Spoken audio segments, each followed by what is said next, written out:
right. Good evening, everybody. Good evening, all. Welcome, welcome, welcome. Thank you for honoring my invitation. Hi, Miss Brigad. Good evening, Miss Maria. Good evening, the Spirit Man himself. Good evening. Welcome, welcome, Good come. evening. Welcome to this session of learning math, the professional teachers webinar for learning math in secondary school. We've done learning math in early years, in Key Stage 1, in Key Stage 2. Today, we are having in Key Stage 3, that's in secondary school, learning math in secondary school. And we're having it with the lovely Miss Ursula Wakemba, Miss Ursula Nanje. She is a Cameroonian in Cameroon. She is part of my community, LinkedIn for Teachers community. She is what would I say? A mathematician to the core. And you will not know it because she basically keeps silent regarding it. But she talks a whole lot about the entire educational sector. Today, she'll be taking us on how to teach math effectively as a secondary school teacher. However, before that, just little game. Last we played a game, we had fun, and I'd like us to take maybe 2 minutes to play this game. We'll unmute, okay, to play the game. So I'm going to go first. We're going to play two truth and a lie. We know that game already. Two truth and a lie. But whatever you do, it has to involve numbers. Okay. So I'm going to say my 3 sentences. The first one is I am the first child of 4 children. I'm a first child of 4 children. That's the first sentence. The second sentence is what's the second sentence? Okay. The second sentence is I have 4 infants. I have 4 infants. And then the third sentence is I've had over 2 dozen. No, I've had over I've had less than 2 dozen webinar sessions. I have hosted less than 2 dozen webinar sessions. So which is the lie?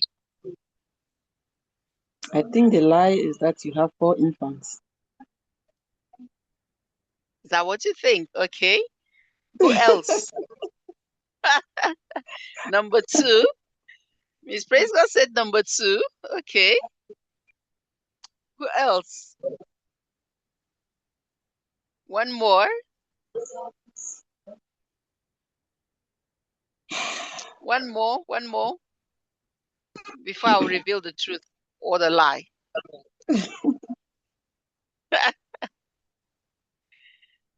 Okay, so I'll just go with it. Yes, you're correct. I do not have 4 infants. I do not have infants.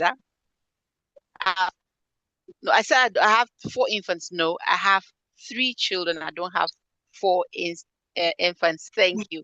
So somebody else, one more person. Let's see. Take 2 more people to have a go. 2 truths and 1 lie. 2 truths and 1 lie. Involving numbers. Ensure it's involving numbers.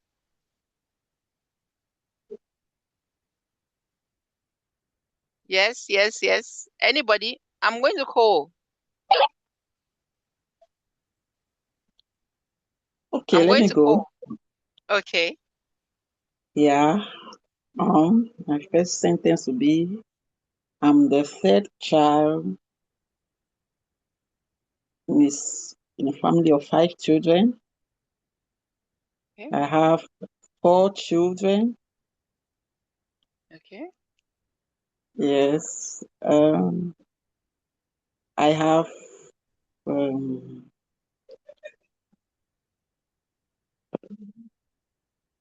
I have 3 boys. Okay. She says she's a third child of 5 children. She has second sentence, she has 4 children. Third sentence, she has 3 boys. I think you're the first child of 5 children. So I think number one is the wrong one. Who else will take a Okay. guess? Somebody else will take a guess. Who else? I think the last one is wrong. Good evening, ma. Good I think Good evening. evening, the last one. She doesn't Mr. have three Daisy. boys. The last, she doesn't have 3 boys. She Oh, does. look, Mr. Daisy, I think you know her very well then. No, she hesitated when she was going to make that statement. So she felt. I felt like she was Ah, hesitating something. okay. Oh, I didn't read that. So, Actually, Miss she's right. Ursula, okay. All Ah, right. Okay, so Miss Adeze, let you have a go. Give us 2 truths and 1 lie involving numbers. Involving numbers. Okay. Uh, let me go quickly. Let me see. Okay. I think I'll go. I have 4 children. I'm the first child in a family of 4. I work 12 hours every day. No, the first one is wrong. the first one is wrong.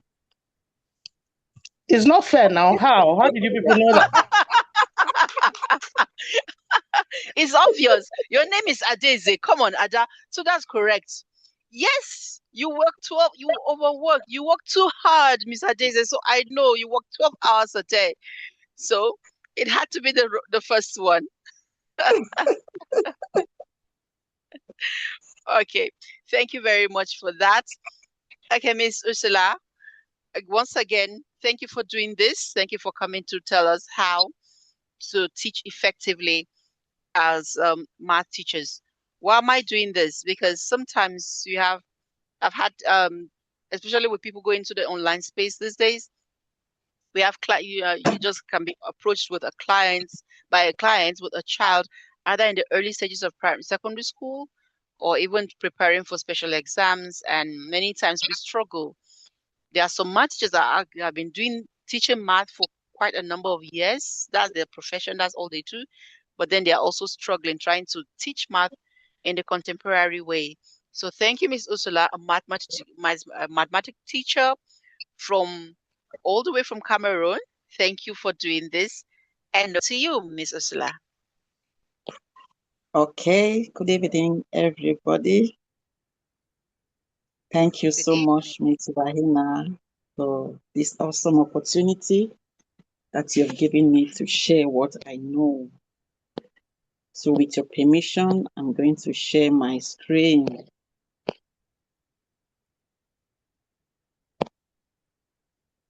Mhm. Oh, no, no, no, no, no. Stop sharing. That's not it. Okay. Teaching maths. Okay. Teaching maths in secondary school, making it relational, relevant, and rewarding. I think I like this. The first thing about teaching mathematics is the mindset. Yeah, so I'm going to tell a bit about my story. I used to believe that mathematics was only for smart students. Growing up, I was very good in maths as a student. So, in a class of so many of us, you find very few students who are good in mathematics, who concentrate, who actually love the subjects. So many of us, we grow up knowing that maths is not for everybody. We assume that success in mathematics is dependent on talent. In school, I watched so many of my friends avoid mathematics classes. They were convinced that they will never understand the subject. So it becomes normal to hear students say math is difficult, math is not for me, so it was a norm, it was natural. But ironically, many of those students, they later discovered that they could not completely escape from mathematics. At the university level, they realized that they had courses that they had to pass before they graduate. Mathematics courses that were compulsory, and they had to pass it. So when I began teaching, I also carried this ideology that maths was not for everybody, because, as a maths teacher, it's easy to teach students who already know maths. And sometimes when you see students, they run away from mathematics, students who hate maths, it's difficult to teach a subject to a student who is not interested in it. So it's easy to have that assumption that it is not for all, it's not for everybody, and only those who are gifted. But after years of working with students, I've changed my perspective completely. I realized that most students, they do not struggle because they lack intelligence. Most of them struggle because there is a gap somewhere in their foundation, a concept that they had missed before and they never mastered it. And those gaps, they accumulate. Their confidence declines, and then fear takes over. So you see them begin to shy away from mathematics. So many people will call this lack of ability and sometimes lack of support. But today I believe that every child can learn mathematics. Every child can improve in mathematics. Every child can succeed in mathematics when given the right support, encouragement, and learning. And when they find themselves in a learning environment. Mathematics is not reserved for a few. It is a skill that can be developed through understanding and through practice. So our mindset as teachers is very important, and the mindset of the students is very important. What the students think about mathematics, it will depend, it will matter if they will learn the subject or if they will withdraw away from it. I believe many of us who are here today, we have heard so many students say, mathematics is not for me. Mathematics is for the gifted. Mathematics is a difficult subject. But my mission as a tutor has been to teach mathematics, not just to teach mathematics, but to help these students to rebuild that confidence that has been destroyed, to close the learning gaps that are found in their foundations, and to help them discover that they are capable of so much more than they believed. Why many students struggle in mathematics? Take, for example, just think about a student who is in grade 8. In grade 7, she missed 2 weeks of classes in mathematics. Let's say the subject was algebra. When she came back, the class has moved on. She did not understand the new work that was being taught because it built on what she had missed. She felt confused. So she did what most students would do. She avoided it. She stopped raising her hand. She stopped doing her homework. She sat at the back, and the teacher will mark her absent. By the time she enters grade 8, you see that she's already labeled as a weak student in mathematics. And you see that she will just accept it. That is where the fear begins. And fear will always lead to avoidance. When a concept feels unclear, you see that students will disengage rather than ask for help. And you see that that knowledge gap will continue to widen. And as they avoid it, there are so many other things that they will miss. And over time, you realize that it will accumulate and their performance will be poor, and then their confidence will be lost. And when that failure increases, you see that the setback is reinforced, and they will continue to believe that they are not just good at maths. You will see that they will be trapped in that fear. They will be trapped in that anxiety, and it can become their identity. There are so many students who carry this burden. That was just an example, but there are so many students who are like this because of one reason or the other. So many of them, they carry emotional burdens, because if you look at those of them who are in secondary schools, most of them are within the age of 11 and 15 years old. They are in their early adolescence. They are navigating puberty. They are forming their identity. There is peer pressure. So they are going through so many things emotionally. And in the maths classroom specifically, you see that most of them, they experience shame, especially when they give a wrong answer and you see that their friends laugh at them. There's always comparison. They will always compare themselves with their classmates. Sometimes, maths has a lot of abstract symbols. Sometimes they see those symbols and it doesn't make sense to them, and you see them, they withdraw. Sometimes they feel invisible, maybe in a class of so many students, and you find a teacher concentrating on only those who know the maths well, and some they feel discouraged that the teacher doesn't see them. So it's important that we understand the emotional states of some of these children, and we should stop wondering why they don't engage. Some of them are going through so many emotional things that we need to understand. So instead of asking why they're not engaging, we should ask ourselves if our classrooms are safe enough for them. One thing I want us to know, the teacher is someone who can build the confidence of these children. I call it the confidence architect. And that's one of the things I always talk about on LinkedIn. The teacher building the confidence, because so many of them, they have lost confidence. As a teacher, our job is not just to deliver content. We are to build the confidence of these children, especially in mathematics. Because when that confidence is not there, they will not learn. They will disengage and the gap will continue to widen. When you look at who an architect is, they don't just place bricks one on the other. They design a structure that can hold a weight, that can make it to be stable, and one that can serve a particular purpose. Every time you walk into your classroom, you should be able to design an experience that can build up a child. Because what you do in the class, the experience you give the children, it will either build them up or it will destroy their belief system. And it's something that we need to be conscious about.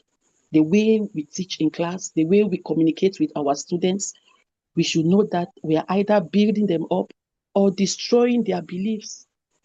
We should stop asking ourselves if we have completed the syllabus, if we have done what the syllabus asks us to do, and we should start asking ourselves, the students who came in today, did they go back better than they came in? It's very important. Are we there? Please, if we are there, I want to Yes, see yes, yes. our classrooms need to be safe, being mindful of the emotional state of these children. Students can only rise to the belief that they hold about themselves. When they believe something, you will see they will make an effort towards it. But immediately their belief is gone, you will see that they will disengage.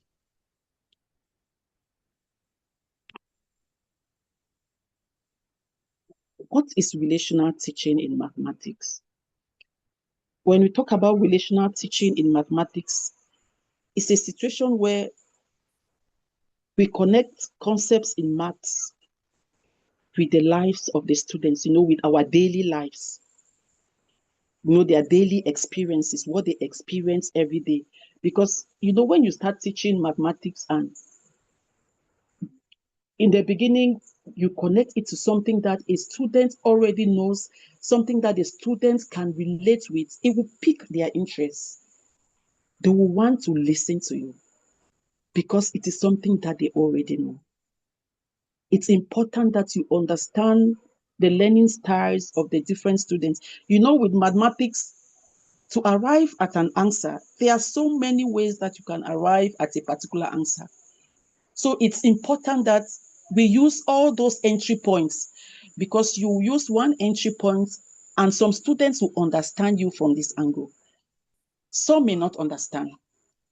But by the time you use another example, you realize that other students will understand from this angle. So it's very important to have different scenarios, so that since it's a group of students, you have many more students who can engage. So prior knowledge is important. What the children knew before is important in teaching mathematics. And also in teaching mathematics, it's important that you model your thinking. When I talk about modeling our thinking, okay, just like I said before, using multiple representations. You can use a formula, you can use a diagram, you can use real examples, all of them. Also guided practice, asking the students to practice what you have already taught them, asking them to teach it back to you. Maybe you can call up a student to the board to come and, practice what you just taught them. Because if they can teach it, then they will own the knowledge. Are we understanding? Yes, ma'am. It's important that we know our students. As a teacher, one of the things that we need to do, especially mathematics, that that so many students, they don't like it. It's important for you as a teacher to connect with them, make them love you, relate with them, so that you understand their behavior. Because there are some behaviors of these students, not just because they act those ways, not because they want to rebel, but they are trying to say something. Something is missing in their studies. There is a gap that they don't know how to express.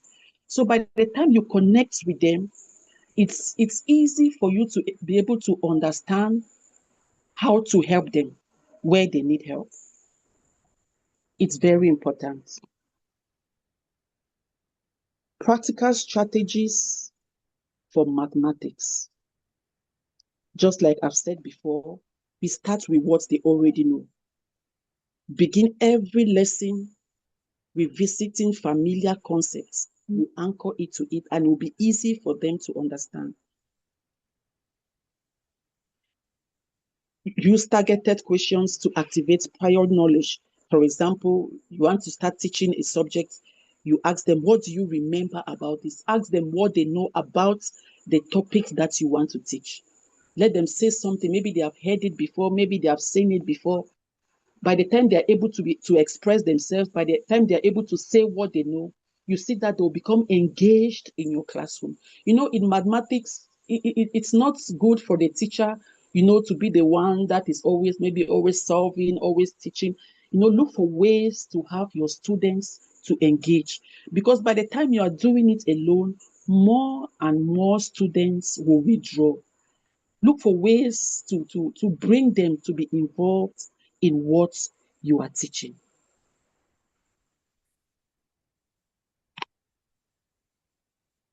Avoid introducing abstract contents. Mathematics has a lot of abstract contents, maybe strange symbols. You cannot start a new topic and you are bringing a strange symbol that they have never seen before.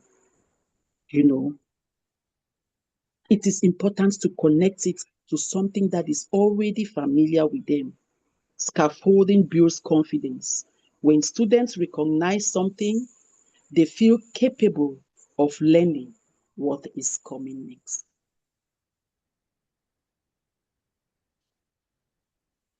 There was once a student in grade 9. It was my neighbor's child. He was completely sure that maths was not for him. But the mother brought him to me because he knew anyway, the child was always coming to our house because I always teach my children mathematics. But by the time I started teaching him, by the time he started getting involved, and I was teaching him together with my children, after a while, he became comfortable in the subject. You know, it was easy for him to ask questions. It was easy for him to do things that he was not able to do. They will give him assignments in school, and you find that he goes home and he's able to do them on his own.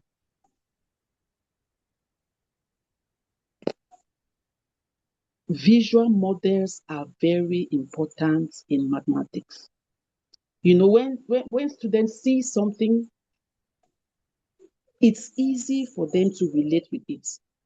Actually, it's one of the learning styles. You know, many of them they come from different angles. So by the time we use visuals, it helps them to understand. You know, bars, models, number lines, areas. You know, when they see it and you are teaching it, they understand it easily. You know, in mathematics, you cannot teach mathematics without, you know, the symbols involved in that subject, bringing them out to life for them to be able to understand. Another thing important in mathematics is thinking aloud. You are solving a problem and you are thinking about, you are saying it out loud as if you are talking to yourself. I don't know if you understand what I'm trying to say. Yeah. Yes. Yes. Yeah, take for example, let me look for an example. A simple example. Yeah, okay, you look at a problem and the first thing is you ask yourself, what do I know in this question that has been asked? As you are solving it, you are saying it. So they are following what you are saying. You know, it helps them to think. It builds their thinking. So that next time they also see a problem, they'll be asking themselves those questions. What do I know? You know, I can see there's a variable on both sides of this equation. Take, for example, a simple linear equation. You can see there are variables on both sides of the equation. So I know that I need to collect like terms first. Now I'm asking myself, which side should I move like terms to? So I will just choose the left side because it gives me a positive coefficient. So as you are saying it, you are doing it, it's ringing in the minds of those students so that you don't just put a problem on the board and you are solving it. You know, because most of these students, they know that their teachers are superpowers. They know that, for example, their math teacher, he or she, they know everything. But by the time you are solving a problem and you are speaking it out loud, they are seeing your thinking.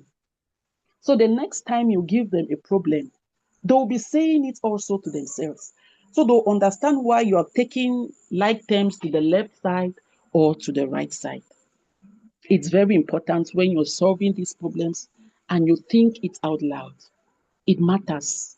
It helps the children to believe that their teacher is not just brilliant, but he's helping them to think through the process of solving a particular problem. Before they see the answer, they have seen the process. You know, you don't just put a problem and then they will just see the answer. It makes the reasoning visible. You know, you are teaching them how to think and not just what to do. And this brings a lot of transformation. So the next time they also come across it, they will be doing the same thing. So you narrate each step when you solve the problems, you show them how to handle mistakes. You pause and you invite them. You can even ask them, what do we do next? So that they should be involved in what you are doing. So that they should know that you are not a magician that they just give a problem and you just know the answer. They should know that there is a process of coming to the right answer. When you do that, you know, you see, it reduces their anxiety. Yeah, it reduces the fear that will be in them. You know, they know that it is a gradual process. You know, it's not magic that they just put a problem on the board and the teacher just gives the answer immediately. Also, games are very important in maths. You know, practices that, you know, we don't begin giving them exercises and you give them difficult exercises. It's very important to give simple exercises that it's easy for them to solve it. When you give them simple exercise and they see how simple it is, it will build their confidence. It will build their confidence. And when you make it something like a game, it reduces that anxiety, because maths like that, it gives a lot of anxiety to some of these students. They become very anxious, they become very fearful. Sometimes they don't leave the class because they know that they cannot leave, they have to pass it in their exams. But that, as long as that fear is in them, most of them will not be able to learn. But by the time you do activities in class that reduces that fear, it's going to help them to engage. It's going to help them to engage in the mathematics class. So you give them math puzzles that will help them to solve problems without pressure. Sometimes if it's not a very large class, you can put them in groups. Most of them, they are afraid to fail. They are afraid to give wrong answers. There is that shame, there is that fear. But by the time they are in groups, if the answer is correct, the credit goes to all of them. If the answer is wrong, the credit goes to everybody. So those activities, it reduces anxiety in them. It's very important. When students, they play, their guard comes down and it helps them to be engaged in the class. This 3-2-1 reflection, I always like to do it, especially with my children when they come back from school, not just in maths, in every other subject. What 3 things did you learn? Just give me 3 things that you have learned. Give me 2 things that you are still unsure of, that you need help with. One question that you have. So I always like to do it. It helps them to reflect on what has been taught. It helps them to reflect on what they have learned. Yeah, you don't just teach a subject and you go, but by the time you give them an opportunity to reflect what has been taught, it will be easy for them to think about the things that they have learned, what they are not sure about, and you give them an opportunity to ask questions. If you are still there, I want to see your emoji. We are right to know. In fact, I've been taking serious notes here. You must learn that maths. Math, we have to learn math by force. Every time we come across a student who says, I don't get it, there's already a defeat in their mindset. Yes, And true. that mindset is one of the most important things we need to build in these children.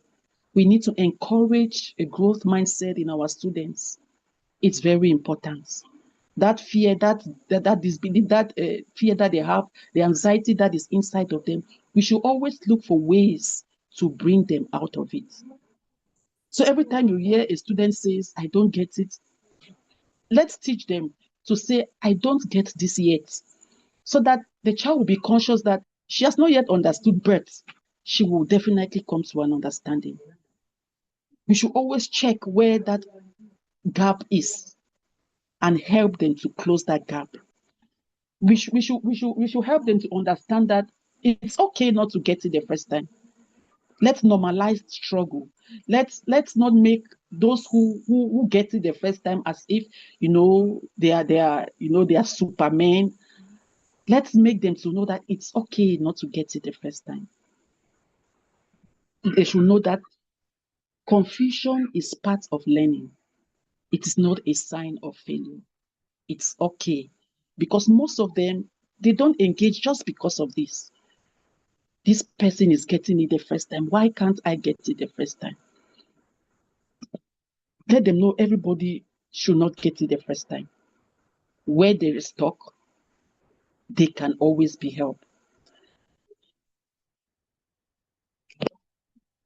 So I came up with something. I call it a sticky learning system. Yeah. It's a framework that is built on research that learning is not a single event. It is a process of encoding, storing, and retrieving.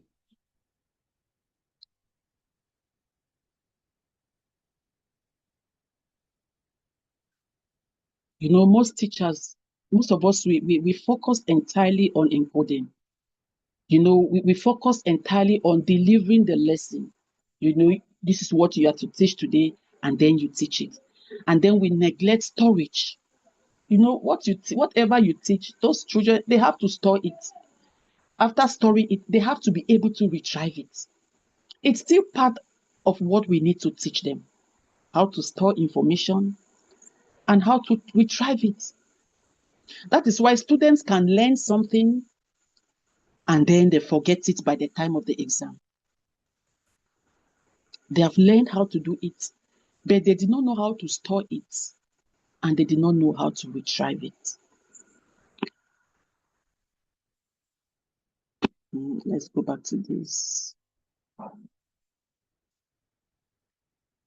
You know, when we teach mathematics, we review, we revisit key concepts to reinforce long-term retention and close those knowledge gaps that have been there before. After that, we do recall.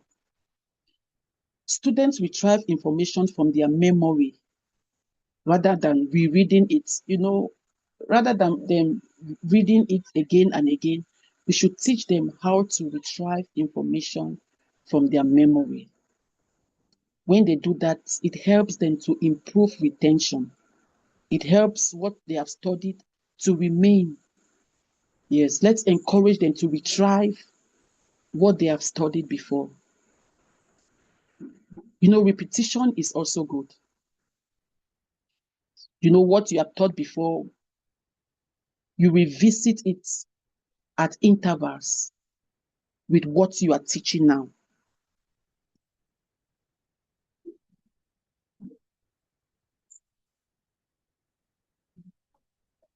So that they will not just learn the first time that you have taught them, but they should learn how to retrieve what has been stored, what they stored. They should learn to store it, and then they should learn how to retrieve it. And you know, math is something that, for my children, the way I do it, every day they solve mathematics in the house. Every single day. Sometimes even before they read other subjects, they will use, even if it's 10 or 15 minutes, to do something in maths. You know, maths has a way of stimulating the brain. Maths has a way of making you to think faster. Maths has a way of building up your reasoning. So I make them to do it every single day. So it's difficult for them to forget concepts. It's difficult for them to forget what has been taught. Yeah, so it's very important.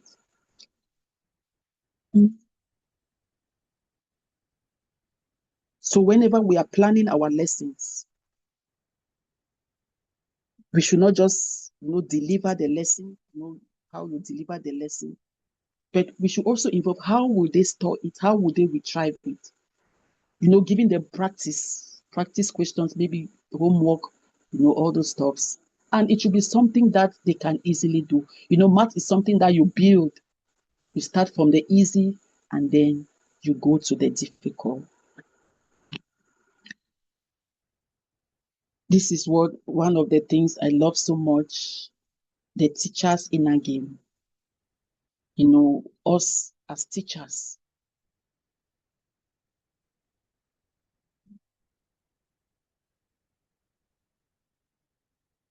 As teachers, it's not easy for us as teachers. Sometimes it's really difficult. Teaching maths also to students who don't even like your subject. Maybe sometimes you are coming and they are angry. Maybe the class is very large, resources are limited, there is pressure, and there is no guarantee that your effort will be acknowledged. It can really be difficult. So burnout among teachers, it is not a personal failure. It is what happens when our passion meets a system that does not protect it. So that's why for us teachers, it's very important for us to see teaching as a purpose, to see teaching as a passion. Because what happens on the inside of you, your emotional state, it's very important as a teacher when you stand before those children. it needs to be stable. It needs to be stable because the way you are emotionally and you stand before them and you are teaching them, it will affect them in one way or the other. So teachers need to be emotionally stable, not just for themselves, but also for these students that they are teaching. A teacher who loses his sense of purpose, he will not be able to carry these students through because you are not just teaching them a particular subject, you are shaping their minds, you are shaping their futures, and that is what is most important. Because those subjects, the subject that you are teaching them, after that they will leave that subject and go ahead. But the impact that you have made in their life, it's going to remain forever. They are going to remember you for that. There is a difference between teaching under pressure and teaching with purpose. Pressure will you always ask, when you're under pressure, you always ask yourself, did I cover the syllables? But when you are teaching with purpose, you will be asking yourself, did I reach my students today? Did they understand what I was trying to teach them? Pressure is always external, but purpose is internal. Because when pressure is all that you have, when you're always under pressure, the burnout is going to be inevitable. But every time you are teaching with purpose, you see it as assignment, you see it as something that you know that you have to carry these children through. You at this particular stage of the children's life, you have an assignment to impact their lives, not just in that subject. You are going to have a sense of purpose. And something like this, it's going to help you, to get up every day because you know that something that you are doing in the life of a child is very important. That is why, as a teacher, we should never forget our why. There is always a reason why you're teaching. There is always a reason why you're in the classroom, why you stand before your children, before those students that you're teaching. What we anchor our why to must be something that is solid. It must not be something that is shaky. It must not be something that maybe, for example, the salary, the money. Because what if the money is no longer there? What if the money you are expecting them to pay you is not there? Are you going to stop teaching? Is it going to affect the way you deliver your lessons? So what we anchor our why to as teachers is very important for the students that we are teaching, because we know that we are making everlasting impacts in their lives. So you should ask yourself, why are you teaching? What is making you every day get up in the morning, you go to school to teach these children? Is it possible for it to be shaken? If it is shaken, will you still teach those students the same way? It's very important as teachers. This is what keeps us going. We shape the minds of these children, and we should never forget that.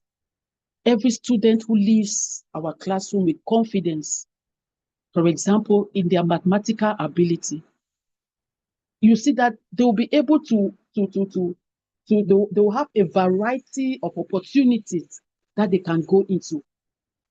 A student will just be, many years later, they'll just be thinking about you for the way you taught them, for the crisis you brought them out. Every student who leaves believing that they are capable of hard things, they carry that belief into their future. There are so many students that they leave, when they leave with that fear, if that fear grows with them, and they carry it to their parents. I've seen parents that they tell their children that even in our days, that maths was hard. Just imagine a parent telling a child that maths is hard. So you are just giving the child a license to know that it's okay that it is hard. It means even if I don't know it, my mother also said that it's just imagine the belief that a parent will instill. I heard a story of a parent that he's an adult now, but while he was a child, in the beginning, he was very good in mathematics. But there was a day that they had a maths teacher that in class, when you fail an exercise, the teacher gets so angry. There was a day he got so angry with a student, he took the student's book and threw the book outside. Every student was afraid. From that day, many students stopped loving the subject. Many students were afraid. They stopped answering questions. They stopped doing so many things because they knew that they may be next. Maybe that teacher brought an emotional problem from outside into the classroom. But just because of that, it destroyed many children's mindset. They grew up with that. They were disengaged in adulthood because of that. So it's very important that us as teachers, we should be mindful of our emotional states, because the way we are, it will affect the way these children will. They will carry it to their parenting. Because just imagine a child who grew up knowing that maths is possible. There is no way that the child of that mother will come and tell her that maths is difficult. She will not accept it. She will be able to encourage that child, make them to know that maths is easy. Why? Because she also believes it. So the belief that we instill in these children, it will carry them right up to their parenting, right up to their leadership, whatsoever they are going to become in future. We should know that us teaching maths to this, it doesn't end there. It's something that they will carry up. We may never see the full effects of what we do, but I'm sure we understand that the effect is there. The students that you refuse to give up on in Form 3, they may become an engineer in 2035. The student that you stayed behind for class, maybe because they could not solve a problem, they will never forget you. They will never forget you. Our work as teachers is a long act. We don't measure it by the exams that the children write at the end of the term. Maybe you are happy that your students, they have passed well in your exam. It is good, but it is so much more than that. It is so much more than that, and we should never forget that. Also, as teachers, we should have values, and we should anchor ourselves to those values. As teachers, we should have our values. Personally, one of the values I hold dearly as a teacher is integrity. Because if some of you may not know, right now I work in electoral operations in my country. As an electoral operator, there are so many things that we see in our government. And we are so heartbroken, but sometimes there is nothing that you can do. So every time I stand before my students to teach, there is one thing that I always like them to grow with, that I always like to plant as seeds in their minds, is integrity. Our integrity as humans, who we are. So as teachers, we are supposed to have values, because the values that you hold as teachers, consciously or unconsciously, you are going to transfer them to your students. You may not even know, but as they see you, they know. They will copy it. They will copy it. So it's very important for us to have those values as teachers, because we know that we are transferring them to our students. We should encourage them. We should believe in them. It's very important. The home environment, partnering with the parents. This one is so important. There is just so much that a teacher can do. I'm sure some of us here, if not all, are parents. There is just so much a teacher can do. There are so many things the teacher will not be able to do. Just imagine a teacher teaching in a government school with so many students. It's difficult to reach every child. That is why, as parents, we are the first educators of our children. We are the key learning partners. We should establish a supportive home routine for them, especially mathematics. Like I talk about my children, I tell they practice it every day. They should solve, even if it's just one problem, one exercise, they should do it just to stimulate their brain, just to keep their brains active. We should encourage them. I know of a parent that, his daughter, he was talking about his daughter. His daughter was not doing well in school, in secondary school, but they always encouraged her. They told her they loved her. She should never think that because she does not do well in school, the parents will not love her. They will not be angry with her because she failed an exam. They will always encourage her, and they will always make her to know. They will always remind her that they love her, not because she passes or she doesn't pass it. And it's very important. And after that time, after a while, the child began to pick up. The child passed excellently. in her final exams in that school year. The child went to the university and came out with a first class degree. A child who was struggling in the secondary school. Just imagine another child who was struggling, and then the parents is always there, shouting, maybe comparing with others, maybe, tagging them names, labeling them. Just imagine how that child will become. The two of them, just imagine the scenario of those two children and their outcomes. It will be different. So parents at home, we should be very mindful. That is the first environment of our child. We should encourage them. We should communicate with them regularly and constructively. We should talk with with their teachers. It's very important talking with your child's teacher. Find out how your child is doing. Find out where your child is lagging behind. You may not even know the subject, but just you can sit beside the child. You can encourage the child. You people can work through it together. It will encourage that child. If the child needs extra help, it is important to look for extra help for the child. Just to close those gaps, because there are gaps that after a while, those gaps will not close, especially in mathematics. They will continue to widen and it will become worse. So as parents, we have a very big role to play in the studies of our children. And every effort that they make, we should celebrate their efforts, not just their results. We should not just wait when they pass and then we clap, when they don't pass and then we get angry. No, we should be their cheerleaders. We should speak positive to them. We should not label them. It goes a long way. We should bridge that gap between the school and the home. It's very, very, very important.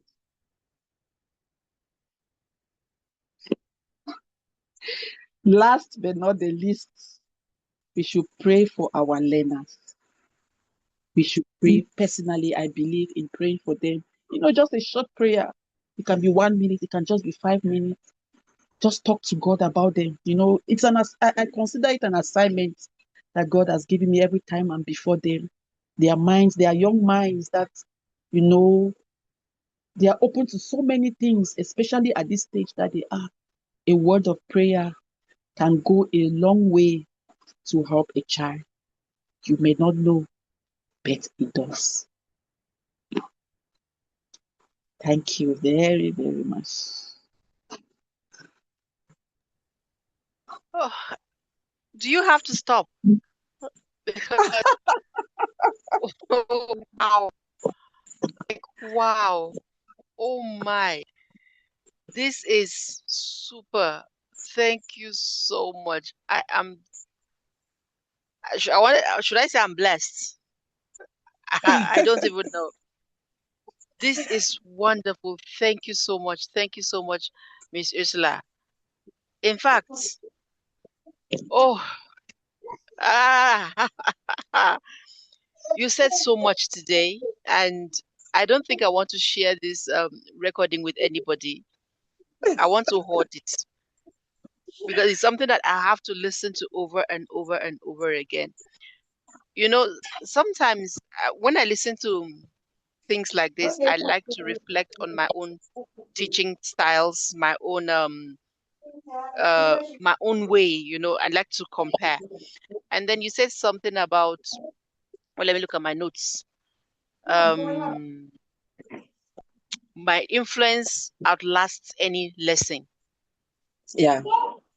And on Thursday was my birthday, and I got a birthday gift. You know what the gift was?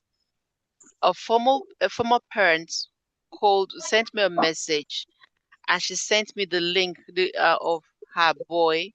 He just graduated from Corona. I just finished this WAEC. And I said, please, I said, can I make a call? I needed to talk because the news was just, it was busting my head. And when she called, I picked. It was her son's voice. I started crying. It was so much for me. In fact, I had to say, I'm sorry, I can't talk. I took some few minutes and I called back. This boy, I had him in year 1, and he came from another school and from early years. He had been labeled. He cannot learn. He's not good. He can't. He came to year 1. He couldn't read. Before the end of year 1, he was reading. Then he left from year 1 to year 2. I was moved to year 4. And by the time he was ending year 3, the mother came to me that she wants to pull this boy out. She doesn't understand what's going on. Since he left my class in year 1, he's not been performing, and she feels there's something wrong with the boy because she had a son. She has a son that is autistic. Maybe is he autistic also? Things she was worried. And I kept telling her, don't worry. This boy will be fine. He'll be fine. He will do very well. He will outgrow some of these things. And he's okay. He's intelligent. I kept telling her that, and there were doubts. This boy had a JAMB score of 86. This concluded JAMB. And then SAT scores of 1,300. Yes. His SAT scores 1,300. He just concluded WAEC, and he just graduated from Corona Secondary School. And then not just that. Wait, he's the captain of his football team, and he's a prefect. This same child that was like a nuisance, that was everything. And I was crying, and she said, he keeps talking about me. He left my class, like, when? And he did up to year 6. He finished secondary school, that he keeps talking about me. And some of the lessons, some of the things I told him, guess what? Nothing had to do with math, English. Nothing had to do with science. Nothing had to do with anything. So yes, I agree with you totally.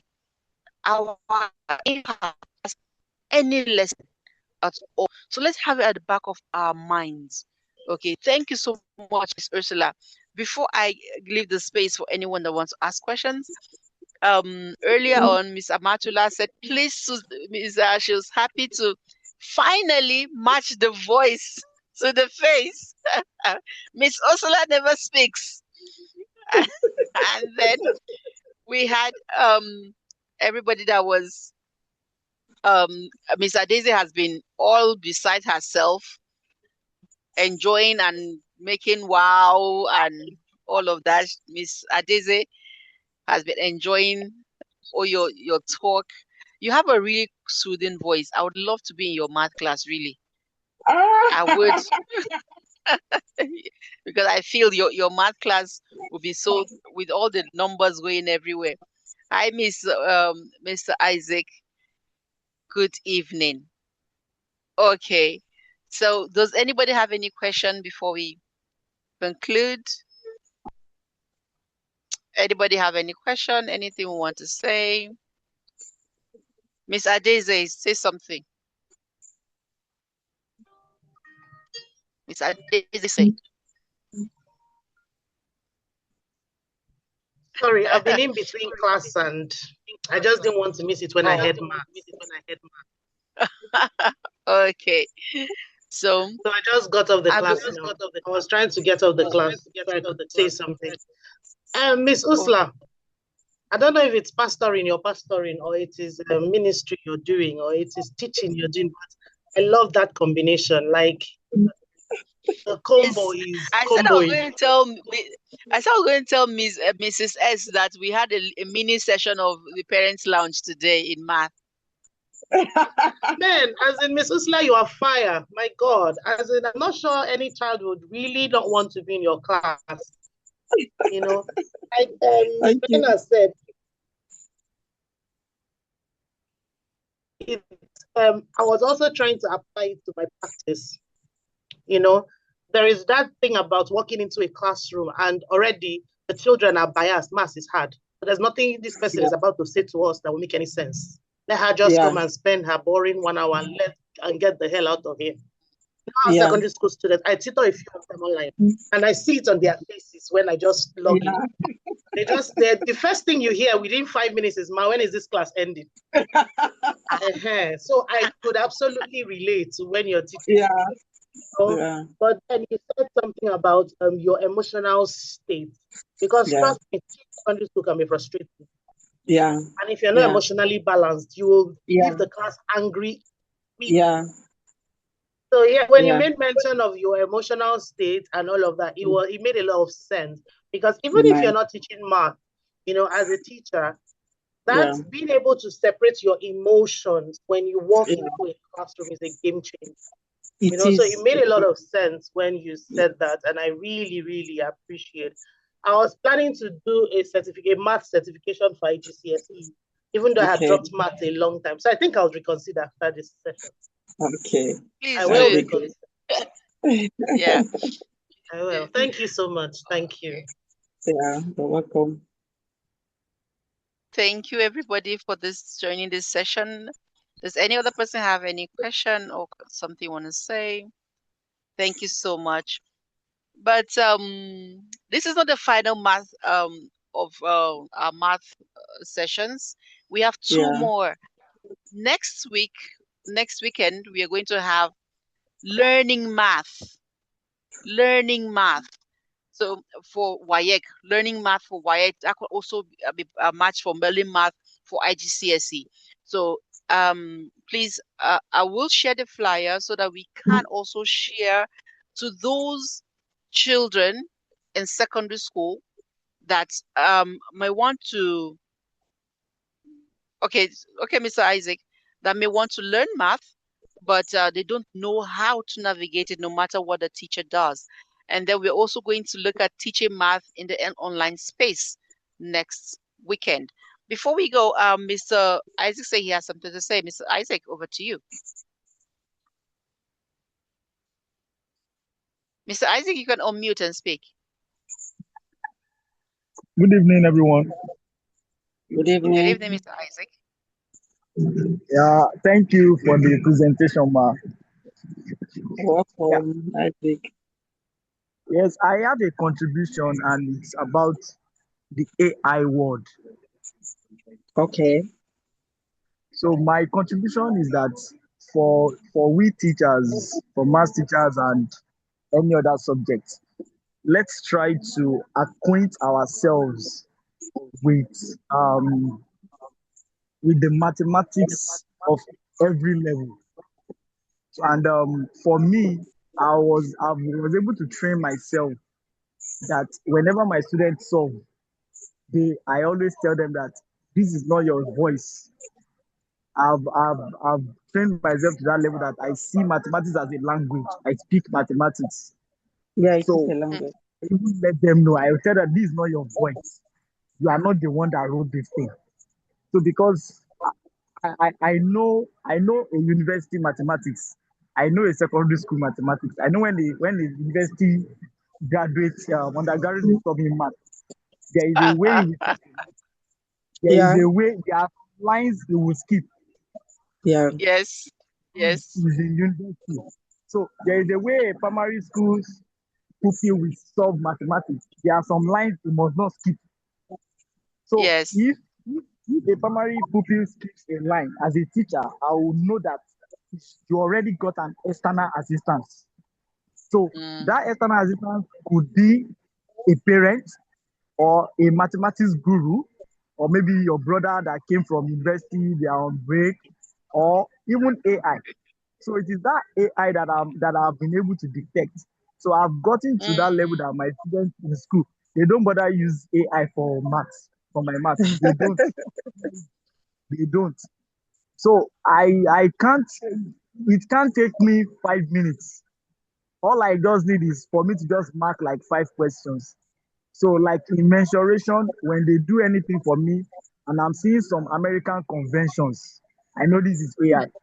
Because Yeah. now we make use of letter L for length.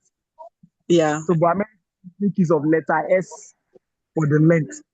Yeah. Letter S for snake. So, Mm. so with that, I detect. So the encouragement I just want to charge us is for mathematics teachers and for us as teachers. One of the things we should also level up is let's let's be acquainted with all these things so that we can detect. Let's our IB and EFCCI. Let's have a kind of CIDI.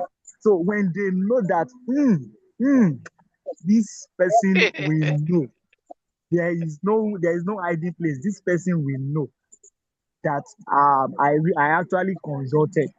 So it's one of those things. And what I used to tell them, I'm not saying you should not use AI, but how will you use AI and you can't even understand?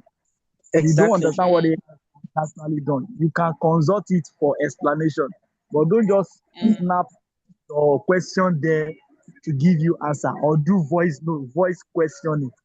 So that's the Mm. contribution. Thank you, Mas. Thank you very much, Mr. Isaac. That's true. In fact, it's not just in math. I've encountered it across subjects in English and history in a lot of things. And you know when you're teaching a child, you get to know the child. Like Mr.